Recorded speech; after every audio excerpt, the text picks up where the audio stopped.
नमस्कार। ज्योतिष शास्त्र में श्रद्धा और विश्वास रखने वाले सभी जातकों का पारलौकिक जगत चैनल में बहुत बहुत स्वागत है। आज के इस वीडियो में हम बात करेंगे सिंह राशि के जातकों के लिए वर्ष 2022 में कौन सा समय सर्वश्रेष्ठ रहेगा। काफ़ी दिनों से आप लोग ये जानना चाह रहे थे कि वर्ष 2022 में धन की बरसात कब होगी, कौन सा समय धन की प्राप्ति के लिए सर्वाधिक श्रेष्ठ रहेगा, कौन सा समय होगा जिसमें हम प्रॉपर्टी और वाहन खरीद सकते हैं, कब लगेगी नौकरी और कब होगा विवाह। इन सब कार्यों के लिए कौन सा कालखंड सर्वश्रेष्ठ है, इसी बात पर हम चर्चा करेंगे इस वीडियो में। दरअसल हमारे जीवन पर ग्रहों का बहुत अधिक प्रभाव पड़ता है और कब हमें कौन सा कार्य करना है। अगर ग्रह स्थितियां उस कार्य के अनुकूल रहें तो बहुत बड़ा लाभ होता है, लेकिन अगर ग्रह स्थितियां अनुकूल नहीं रहीं तो कार्य तो होता है, परिश्रम ज़्यादा करना पड़ता है और कभी कभी ये होता है कि हम कोई प्रॉपर्टी खरीद लेते हैं लेकिन बाद में उसमें विवाद खड़ा हो जाता है। नौकरी बदलते हैं तो परेशानी बढ़ जाती है। नया व्यापार शुरू करते हैं तो घाटा हो जाता है। शादी ब्याह के रिश्ते बनते बनते बिगड़ जाते हैं या फिर उस स्तर की सफलता नहीं मिलती जितने की अपेक्षा थी। तो इसी उद्देश्य से मैं ये वीडियो अपलोड कर रहा हूँ ताकि आपको ये जानकारी रहे कि आपको किस किस कालखंड में कौन कौन सा कार्य करने से अधिकतम लाभ होगा और किन किन कालखंडों में आपको विशेष सावधानी बरतनी होगी। हालांकि गज केसरी राजयोग के नाम से मैं हर माह की शुरुआत के में शुभ कालखंडों की जानकारी देता रहता हूं, लेकिन जीवन में उच्च स्तर की सफलता मिले इसके लिए पहले से प्लानिंग बहुत ज़रूरी है। जब तक आप लॉन्ग टर्म प्लानिंग नहीं करेंगे, लंबे समय की प्लानिंग नहीं करेंगे, तब तक आपको सफलता नहीं मिलेगी। तो अगर आपको ये जानकारी होगी कि जीवन में कौन सा समय आपके लिए अनुकूल रहेगा और किस समय आप पर संकट के बादल छाने वाले हैं, तो आप उसी के अनुसार भविष्य की प्लानिंग कर पाएंगे और अच्छे समय का अधिकतम लाभ ले पाएंगे और ख़राब समय पर अपनी सुरक्षा कर ले जाएंगे। तो इन्हीं सब बिंदुओं पर बात करते हैं इस वीडियो में। चलिए वीडियो शुरू करते हैं। तो ये है सिंह राशि के जातकों की कुंडली। आपके राशि के स्वामी हैं सूर्य और सूर्य ग्रहों के राजा हैं और सूर्य आपके जीवन को सबसे अधिक प्रभावित करेंगे वर्ष 2022 में। सूर्य के बारे में बाद में चर्चा करेंगे। पहले चर्चा करते हैं मार्च 2022 के बारे में, क्योंकि जनवरी और फरवरी का महीना तो बीत चुका है, इसलिए जनवरी और फरवरी पर चर्चा करने से कोई फ़ायदा नहीं है। मार्च के महीने में 31 मार्च तक आपके कुंडली के छठे भाव में एक बहुत ही श्रेष्ठ राजयोग बन रहा है, मंगल शुक्र और शनि का महायोग। और ये योग ऐसा योग है जो कि आपकी कुंडली में पूरे 25 माह के बाद बन रहा है। वर्ष 2020 में ये महायोग बना था और अब 2022 के मार्च महीने में ये महायोग बन रहा है। कुंडली के छठे भाव से रोग, ऋण, शत्रु, कंपटीशन, मुकदमेबाजी, तलाक, चिकित्सा, इलीगल एक्टिविटीज़ और वर्क कल्चर तथा समाज सेवा का विचार किया जाता है। मंगल का गोचर छठे भाव में हो रहा है और यहाँ मंगल का गोचर मकर राशि में हो रहा है। मंगल उच्च की राशि में गोचर कर रहे हैं। छठे भाव में राहु, केतु, शनि और मंगल बहुत ही अच्छा रिजल्ट देते हैं और यहाँ मंगल, शुक्र और शनि का गोचर छठे भाव में है। छठे भाव में मंगल हमेशा अच्छा ही फल देते हैं और यहाँ तो उच्च के होकर छठे भाव में गोचर कर रहे हैं, तो रोग, ऋण और शत्रुओं का विनाश करेंगे मंगल और छठे भाव के शुभ परिणामों में और भी वृद्धि देखने को मिलेगी। ऐसे जातक जिनकी कुंडली के छठे भाव में मंगल का गोचर होता है वो बहुत ही अच्छे पर्सनालिटी के स्वामी होते हैं, डैशिंग पर्सनालिटी होती है और फिजिकली बहुत ही स्ट्रांग होते हैं। गजब का शौर्य होता है इनमें। क्योंकि आपके लग्न के स्वामी सूर्य हैं जो कि राजा हैं, मंगल सेनापति हैं, तो ऐसे जातक किसी भी मैटर में डिसीजन लेने में देर नहीं करते। छठा भाव समाज सेवा का होता है। मंगल आपको दूसरों की हेल्प करना सिखाएंगे। अपने आकर्षक व्यक्तित्व के बल पर आप न केवल अपने कार्य बनाएंगे बल्कि दूसरों की हेल्प भी करेंगे और ऐसे जातक समाज सेवा के कार्यों में बढ़ चढ़कर भाग लेते हैं, जिससे इन्हें नाम और यश मिलता है। छठे भाव का मंगल आपको बीमारियों से भी बचाता है। काफ़ी स्ट्रांग इम्यून सिस्टम होगा आपका। और छठा भाव ननिहाल पक्ष से रिश्ते मजबूत करेगा। मामा नाना मौसी से रिश्ते आपके बहुत मधुर होंगे और ननिहाल पक्ष का सहयोग मिलेगा, लाभ होगा। धन का लाभ, जमीन जायदाद, प्रॉपर्टी का लाभ आपको ननिहाल पक्ष से मिल सकता है। जो जातक सैन्य जगत, चिकित्सा जगत, गेम्स और स्पोर्ट्स से जुड़े हुए हैं, उनके लिए छठे भाव का मंगल बहुत ही श्रेष्ठ फल देने वाला होता है। और छठे भाव से प्रतियोगिताओं का विचार किया जाता है, तो छठे भाव का मंगल आपको गेम्स और स्पोर्ट्स के क्षेत्र में विजय दिलाने वाला होगा।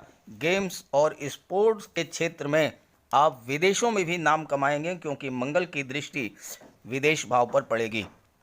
यहाँ पर शनि का गोचर है और शनि रोगों, शत्रुओं से लड़ने की क्षमता बढ़ाएंगे। कार्य के प्रति आप में गजब का समर्पण होगा, अनुशासन प्रिय होंगे आपको। और छठे भाव में शनि अच्छे वकील, अच्छे डॉक्टर, अच्छे मनोवैज्ञानिक और बहुत ही अच्छे साइकियाट्रिस्ट बनाते हैं।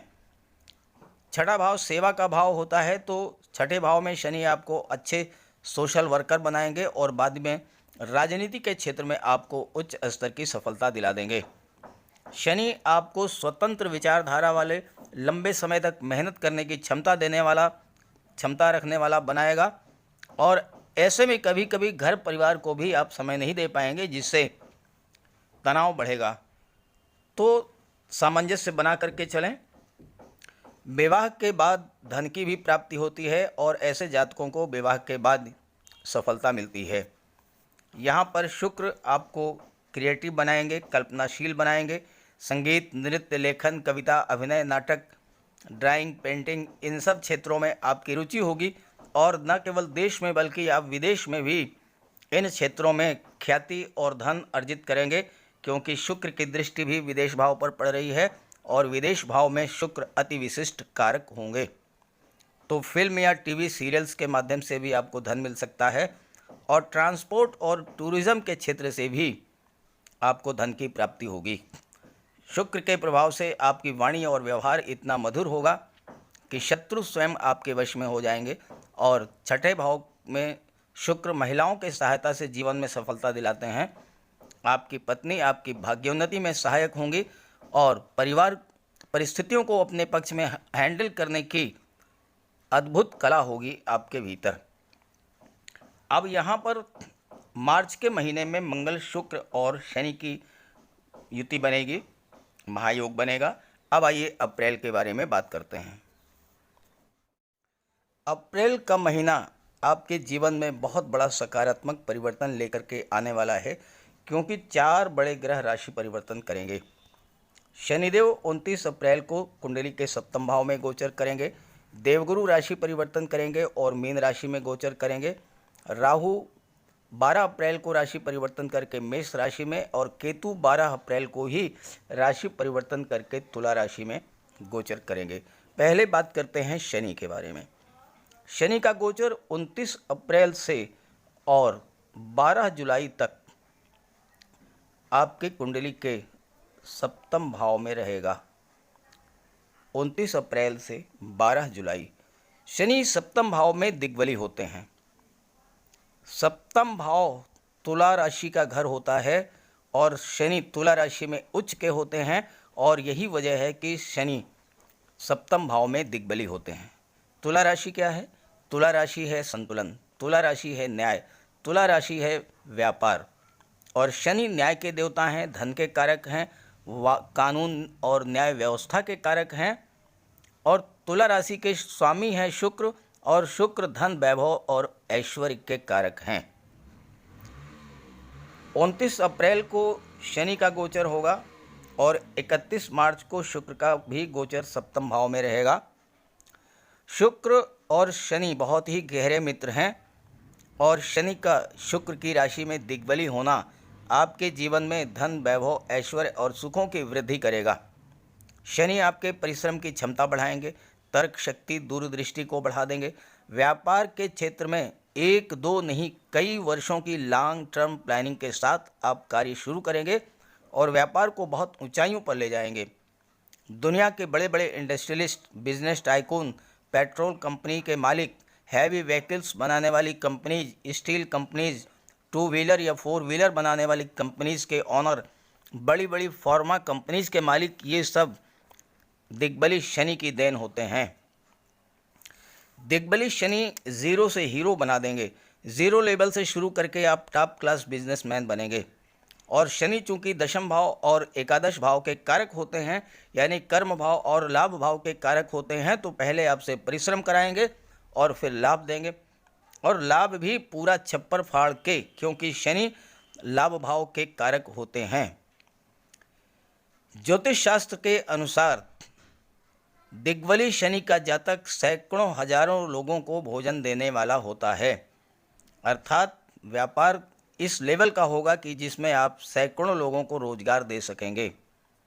पॉलिटिक्स के क्षेत्र में भी टॉप पर ले जाता है शनि का गोचर। सप्तम भाव में पहले परिश्रम कराते हैं, लेकिन धीरे धीरे टॉप पर ले जाते हैं। आपको बता दें कि पूर्व प्रधानमंत्री अटल बिहारी वाजपेयी जी की कुंडली में भी द्वादश भाव में शनि उच्च के थे, और परिणाम ये रहा कि पहले विदेश मंत्रालय संभाला और फिर प्रधानमंत्री बने।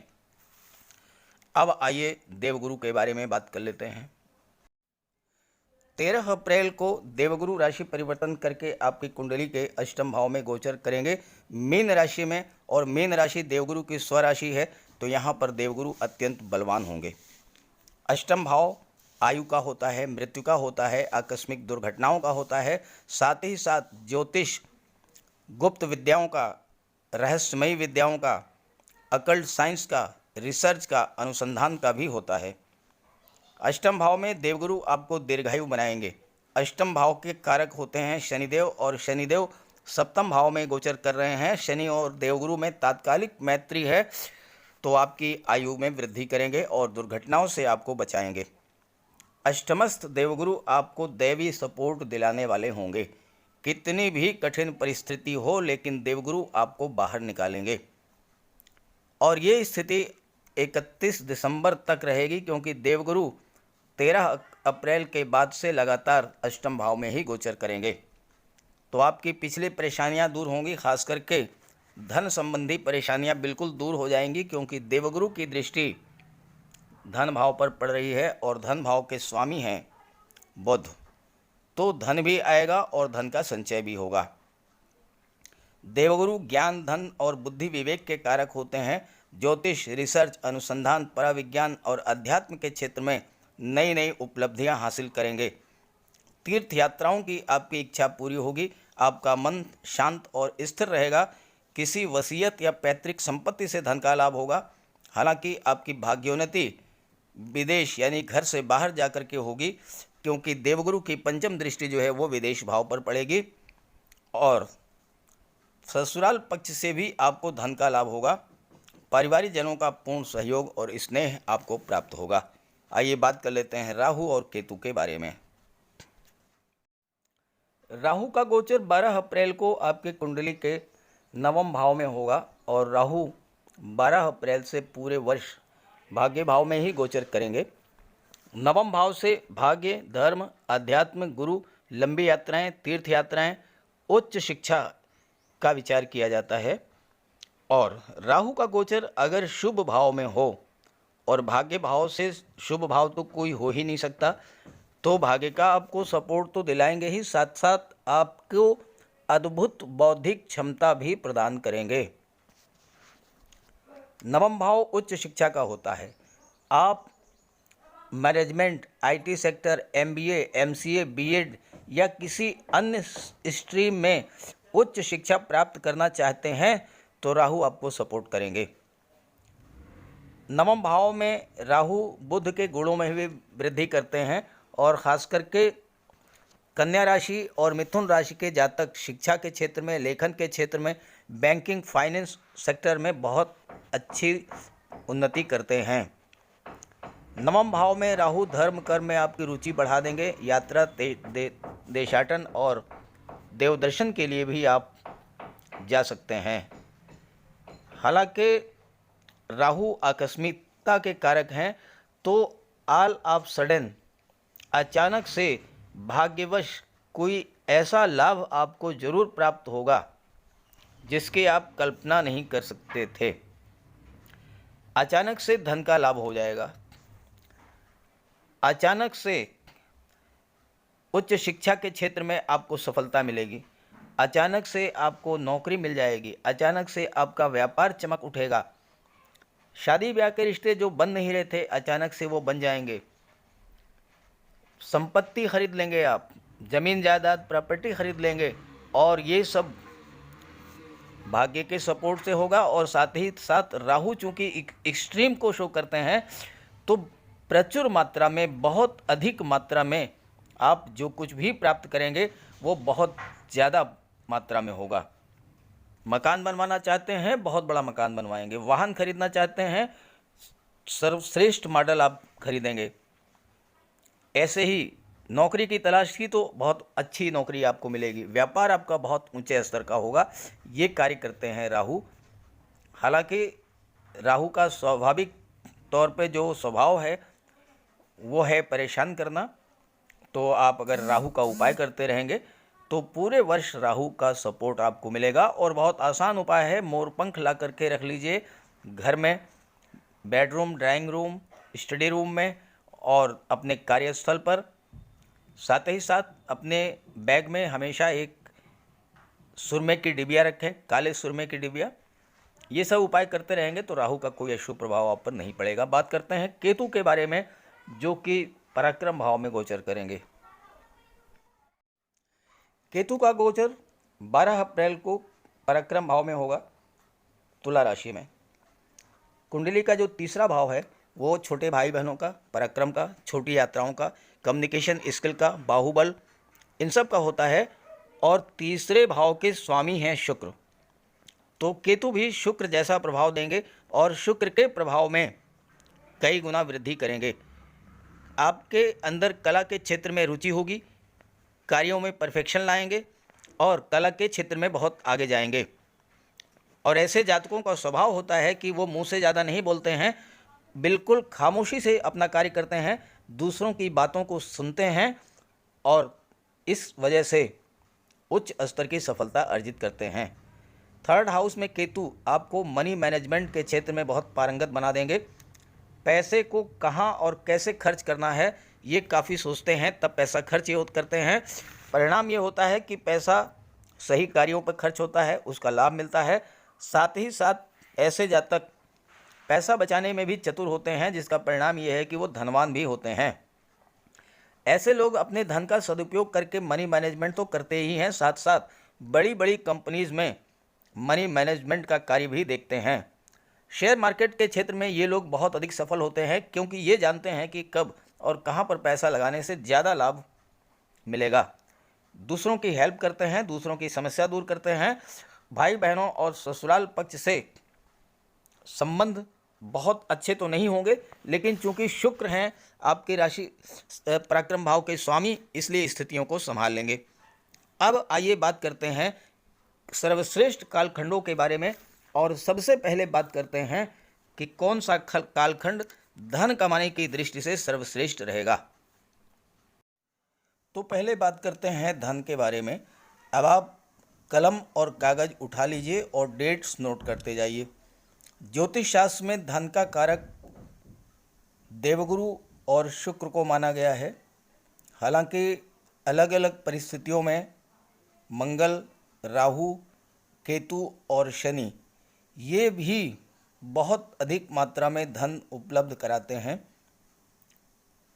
देवगुरु का गोचर 13 अप्रैल को अष्टम भाव में होगा और 13 अप्रैल से देवगुरु की दृष्टि पड़ेगी धन के भाव पर। धन भाव के स्वामी हैं बुध और बुध देवगुरु के परम मित्र हैं, तो पूरे वर्ष भर देवगुरु की कृपा से आपको धन का भी लाभ होगा और धन का भी संचय होगा। लाभ भाव के स्वामी भी बुध हैं और धन भाव के स्वामी भी बुध हैं। तो जब भी बुध का गोचर मिथुन राशि में होगा या कन्या राशि में होगा, उन स्थितियों में महाधनी योग बनेगा और प्रचुर मात्रा में आपको धन की प्राप्ति होगी। तो पहले बात करते हैं शुक्र की, क्योंकि देवगुरु धन तो प्राप्त कराएंगे आपको, लेकिन उतना ही जितने में आप अपना जीवन यापन कर सकें, जबकि शुक्र बहुत अधिक मात्रा में धन उपलब्ध कराते हैं और धन का संचय भी कराते हैं।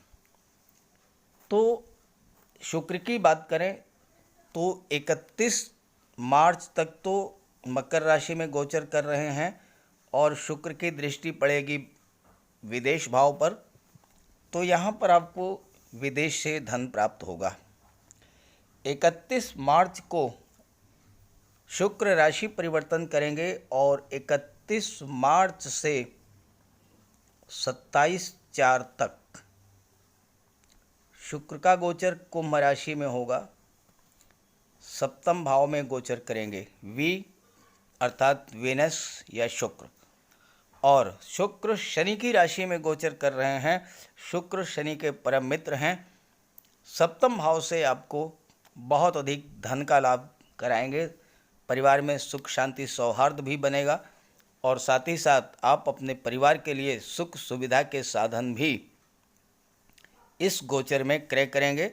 और महिला हैं अगर आप, तो आप आभूषण, ऑर्नामेंट्स और ज्वेलरी परचेज करेंगी और उससे आपके धन के संचय में वृद्धि होगी।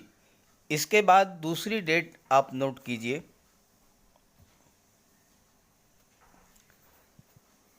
23/5 से 18/6, 23 मई से और 18 जून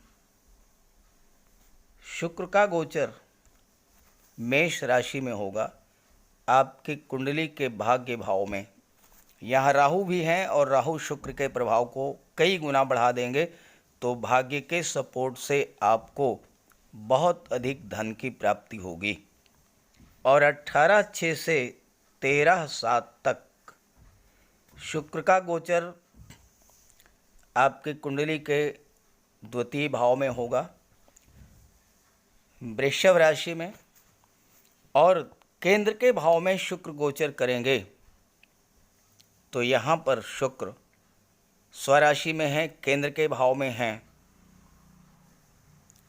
तो अत्यंत दुर्लभ राजयोग का भी निर्माण करेंगे। और वो जातक जो कि कला के क्षेत्र से जुड़े हुए हैं, संगीत, नृत्य, नाटक, अभिनय, लेखन, काव्य, ड्राइंग, पेंटिंग, मूर्तिकला, शिल्पकला, सोशल मीडिया, पत्रकारिता, इन सब क्षेत्रों से बहुत अधिक कार्य में उन्नति होगी और धन की प्राप्ति होगी। और इसके बाद 13/7 से और 7 अगस्त का समय तो बहुत ही बेहतर है, क्योंकि शुक्र का गोचर लाभ के भाव में होगा और बुध लाभ भाव के स्वामी हैं।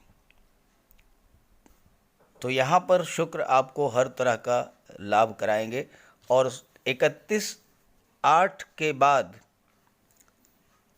7/8 से और 31/8 तक शुक्र का गोचर कर्क राशि में होगा और यहाँ पर शुक्र विदेश भाव में गोचर करेंगे। और विदेश भाव में गोचर करते हुए शुक्र बहुत अच्छा रिजल्ट देते हैं, क्योंकि शुक्र का गोचर विदेश भाव में होता है तो शुक्र वहाँ पर अति विशिष्ट कारक होते हैं। इस तरह से 23 मार्च 31 मार्च तक और उसके बाद 23 मई से और 31 अगस्त का जो ये कालखंड है, ये शुक्र आपको हर तरह से धन का लाभ देने वाले हैं। इसके बाद अगला कालखंड आप नोट कीजिए,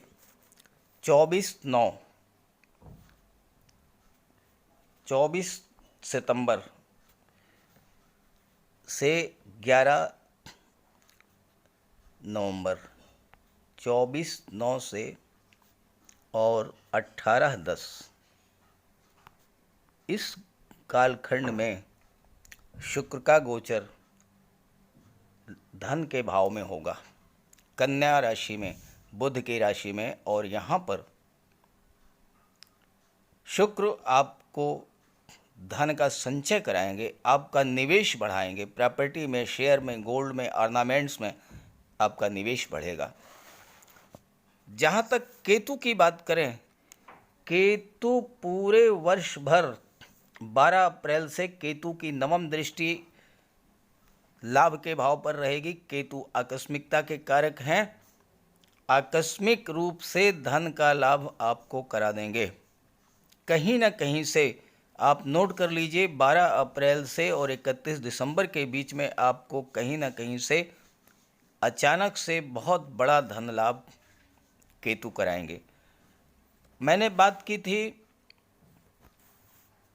बुध के बारे में, और बुध 2 जुलाई को मिथुन राशि में गोचर करेंगे लाभ के भाव में। डेट नोट कीजिए, 2 जुलाई को मिथुन राशि में गोचर करेंगे लाभ के भाव में। और मरकरी का गोचर अपनी ही राशि में हो रहा है, तो यहाँ पर महाधनी योग बना रहे हैं। धन भाव के स्वामी हैं, लाभ भाव में गोचर कर रहे हैं, महाधनी योग बन गया। तो 2/7 से अगले 15 दिन आपके लिए धन प्राप्ति के लिए बहुत ही श्रेष्ठ रहेंगे। और इसके बाद एक और कालखंड आ रहा है, और वह है 17/9 से 17/10। 17/9 से 17/10 नहीं, 1/8 से 21/8 से 26/10 डेट आप नोट करिए, बहुत महत्वपूर्ण डेट है। 31/8 से 21 अगस्त से 26 अक्टूबर। बुध का गोचर धन के भाव में होगा, और बुध लाभ भाव के स्वामी हैं। यहाँ भी महाधनी योग बनेगा, और ये महाधनी योग पूरे 70 दिन के लिए बनेगा। और ख़ास करके वो जातक जो व्यापार से जुड़े हुए हैं, उन जातकों के लिए यह गोचर बहुत ही श्रेष्ठ रहेगा। बहुत अधिक धन का लाभ होगा, और धन का संचय भी होगा, व्यापार में उन्नति होगी, प्रॉपर्टी बढ़ेगी आपकी, हर तरह का लाभ मिलेगा 21/8 से 26/10 के बीच में। अब आइए विवाह के योग के बारे में बात कर लें। ज्योतिष शास्त्र में विवाह का कारक माना गया है शुक्र और देवगुरु को। और यहाँ पर देवगुरु भले ही अष्टम भाव में गोचर कर रहे हैं, लेकिन देवगुरु की दृष्टि में अमृत होता है, और देवगुरु की नवम दृष्टि आपकी कुंडली के सुख भाव पर पड़ेगी, और विवाह होने से सुखों में वृद्धि होती है। तो 13 अप्रैल से और पूरे वर्ष देवगुरु विवाह का योग तो बनाएंगे। इसके अलावा शुक्र की बात करें तो शुक्र 31/3 से 27/4, ये डेट्स आप नोट कर लीजिए, मैंने बहुत मेहनत करके डेट्स बनाई हैं, इसके आप नोट कर लीजिए। 31 मार्च से 27 अप्रैल तक शुक्र का गोचर कुंडली के सप्तम भाव में होगा। सप्तम भाव विवाह का होता है। शनि की राशि में गोचर कर रहे हैं, केंद्र के भाव में हैं, अत्यंत श्रेष्ठ लाभ आपको प्रदान करेंगे। इसके बाद दूसरी डेट नोट कीजिए, 23/5 से और 18 जून। 23/5 से और 18 जून शुक्र का गोचर मेष राशि में होगा, भाग्य भाव में, और भाग्य के सपोर्ट से आपका विवाह होगा। अगर विवाह के मार्ग में किसी तरह की कोई रुकावट, विघ्न, बाधा आ रही थी, तो वह दूर होगी, और आपका विवाह आपके भाग्य के सपोर्ट से होगा। इसके बाद शुक्र का गोचर वृषभ राशि में होगा, स्वराशि में, दशम भाव में, केंद्र के भाव में, और यहाँ पर मालव्य राजयोग का निर्माण करेंगे शुक्र 18/6 से और 13/7 मालव्य राजयोग का निर्माण करेंगे। और मालव्य राजयोग जो है, ये बहुत ही श्रेष्ठ राजयोग है। इस राजयोग के बनने से धन की प्राप्ति होती है, संतान सुख में वृद्धि होती है, पारिवारिक सुख बढ़ते हैं और साथ ही साथ विवाह के प्रबल योग बनते हैं। तो 18 जून से 13 जुलाई ये कालखंड, और इसके बाद 13 जुलाई से 7 अगस्त का कालखंड ये भी बहुत अच्छा रहेगा। 13 जुलाई से और 7 अगस्त शुक्र का गोचर लाभ के भाव में होगा और यहाँ पर आपको हर तरह का लाभ दिलाएंगे। और इसके बाद 31 अगस्त से 24 सितंबर, 31/8 से और 24 सितंबर शुक्र का गोचर लग्न भाव में होगा और लग्नस्थ शुक्र की दृष्टि आपके सप्तम भाव पर पड़ेगी, जहां से विवाह का और दाम्पत्य सुख का विचार किया जाता है। तो ये योग भी विवाह के लिए सर्वश्रेष्ठ है। अब इसके बाद बात कर लेते हैं नौकरी और व्यापार के बारे में। जहां तक सरकारी नौकरी की बात है, शासन प्रशासन, राजनीति, विदेश सेवा, न्यायिक सेवा, banking services, finance sector, education sector, ब्याज बट्टा गिरवी का कार्य, ब्रोकरेज का कार्य, शेयर मार्केट का कार्य, इन सब के कारक होते हैं सूर्य और बुध। और अगर सूर्य और बुध का बुधादित्य योग बनता है तो सरकारी नौकरी का प्रबल कारक होता है। इसके अलावा अगर आप सैन्य क्षेत्र, चिकित्सा जगत, गेम्स और स्पोर्ट्स या टेक्निकल फील्ड में जॉब की तलाश कर रहे हैं तो उसके कारक होते हैं मंगल। और सूर्य और मंगल जब अपनी श्रेष्ठतम स्थितियों में होते हैं तो नौकरी के प्रबल योग बनते हैं। अब आप डेट्स नोट कीजिए। जो छात्र कॉम्पिटिटिव एग्जाम्स की तैयारी कर रहे हैं उनके लिए ये जानकारी बहुत ही महत्वपूर्ण होने वाली है। 14 अप्रैल से 15 मई बहुत ही श्रेष्ठ योग बन रहा है। सूर्य का गोचर मेष राशि में होगा। मेष राशि में सूर्य उच्च के होते हैं और भाग्य भाव में गोचर कर रहे हैं। तो उच्च के सूर्य भाग्य भाव में गोचर करते हुए सरकारी नौकरी के प्रबल कारक बनेंगे। इसके बाद 15/5 से और 15/6 सूर्य का गोचर दशम भाव में होगा, जहां से आपके जॉब, कैरियर और प्रोफेशन का विचार किया जाता है। और दशम भाव में सूर्य दिग्बली होते हैं तो यहाँ पर भी आपको सरकारी नौकरी के प्रबल योग बनेंगे।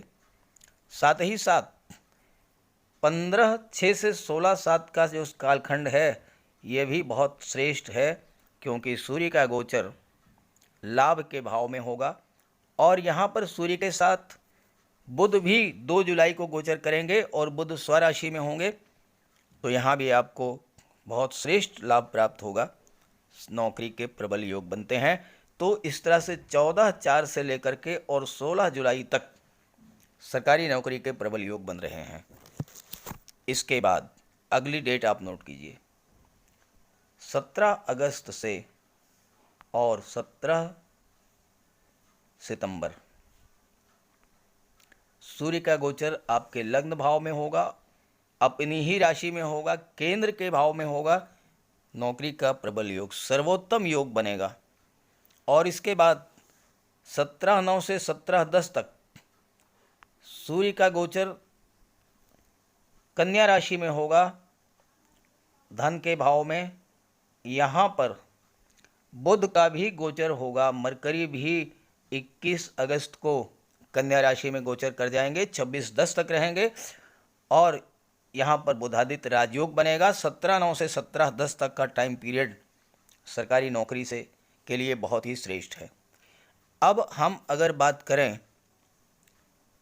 सैन्य क्षेत्र, चिकित्सा जगत के बारे में, तो मंगल का गोचर 27 जून को आप डेट नोट कीजिए। अगर आप आर्मी में, एयरफोर्स में, नेवी में जाना चाहते हैं, पैरामिलिट्री फोर्सेज में जाना चाहते हैं, चिकित्सा जगत में जाना चाहते हैं, तो 27/6 से और 10 अगस्त बहुत महत्वपूर्ण कालखंड है। चूँकि मेष राशि में मंगल का गोचर होगा और मंगल मेष राशि मंगल की स्वराशि है, तो यहाँ पर आपको बहुत अच्छा रिजल्ट देंगे। और इसके बाद 10 अगस्त से 16 अक्टूबर तक ये कालखंड भी बहुत अच्छा रहेगा, क्योंकि मंगल का गोचर दशम भाव में होता है और दशम भाव में मंगल दिग्बली होते हैं। जैसे सूर्य दिग्बली होते हैं वैसे मंगल भी दशम भाव में दिग्बली होते हैं, और जॉब, कैरियर और प्रोफेशन की दृष्टि से मंगल का दिग्बली होना बहुत अच्छी उच्च स्तर की सफलता का कारक होता है। और मंगल काफ़ी लंबे समय तक दशम भाव में ही गोचर करेंगे, 10 अगस्त से 16 अक्टूबर तक, और फिर 13 नवंबर से पूरे वर्ष भर।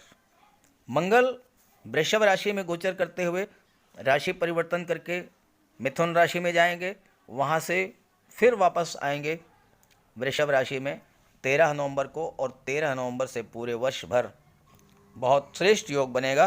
तो इस तरह से ये कालखंड आर्मी, एयरफोर्स, पुलिस विभाग और मेडिकल क्षेत्र, इन सब के लिए बहुत ही उत्तम है। अब बात कर लेते हैं व्यापार, प्रॉपर्टी। ज्योतिष शास्त्र में व्यापार का कारक बुध को माना गया है, और व्यापारी वर्ग के लिए पूरा वर्ष अत्यंत श्रेष्ठ रहने वाला है, जो जातक सिंह राशि के हैं, क्योंकि बुध ही लाभ भाव के स्वामी हैं और बुध ही धन भाव के भी स्वामी हैं। तो व्यापार के क्षेत्र में आपको लाभ भी होगा, धन का संचय भी होगा और व्यापार की वृद्धि भी होगी, और ऐसा पूरे वर्ष होगा। लेकिन एक कालखंड ऐसा है जहां पर आपको सर्वोत्तम, सर्वश्रेष्ठ लाभ मिलेगा, और वो है 21 अगस्त से लेकर के और 26 अक्टूबर। इस कालखंड में बुध का गोचर कन्या राशि में होगा, और कन्या राशि में उच्च के होते हैं बुध, तो उच्च के बुध धन भाव में गोचर करेंगे, तो यह गोचर व्यापारी वर्ग के लिए अत्यंत श्रेष्ठ रहेगा। जहाँ तक वाहन की बात करें तो वाहन के कारक होते हैं शुक्र, और शुक्र जो हैं 29 अप्रैल शनि होते हैं, और शनि 29 अप्रैल को राशि परिवर्तन करके सप्तम भाव में गोचर करेंगे, जहां पर दिग्बली होते हैं शनि। तो 29 अप्रैल से लेकर के और 12 जुलाई का कालखंड टू व्हीलर या फोर व्हीलर खरीदने के लिए अत्यंत श्रेष्ठ है। जहां तक मंगल की बात करें तो मंगल 27 जून से और 10 अगस्त तक मेष राशि में गोचर करेंगे, 10/8 तक मेष राशि में भाग्य भाव में गोचर करेंगे, और मंगल मेष राशि में उच्च के होते हैं। तो इस गोचर काल में भूमि, भवन, प्रॉपर्टी खरीदने का सर्वश्रेष्ठ योग बन रहा है। हालांकि 29 अप्रैल से 12 जुलाई तक का भी कालखंड जो है वो भी भूमि और प्रॉपर्टी खरीदने के लिए बहुत ही उपयुक्त है, चूँकि शनि की दृष्टि, दशम दृष्टि आपकी कुंडली के सुख भाव पर पड़ेगी। तो 29 अप्रैल से और 12 जुलाई के बीच में भी अगर आप प्रॉपर्टी खरीदते हैं तो आपके लिए बहुत लाभप्रद होगा। अब एक कालखंड ऐसा है जहां पर कि आपको बहुत अधिक सावधानी रखनी होती है। कोई भी ग्रह जब नीच की स्थिति में होता है तो उस कालखंड में आपको विशेष सावधानी रखनी होती है, और वो कालखंड है 17 अक्टूबर से 16/11। 17 अक्टूबर से 16/11 सूर्य का गोचर तुला राशि में होगा, पराक्रम भाव में, और चूंकि सूर्य नीच के होंगे तो यहाँ पर अचानक से छोटी मोटी यात्राएं करनी पड़ सकती है। भाई बहनों से किसी बात पर टकराव हो सकता है, पड़ोसियों से किसी बात पर तनाव की स्थिति बन सकती है, और जो कुछ भी होगा एकदम से होगा, अचानक से होगा, क्योंकि यहाँ केतु बैठे हैं।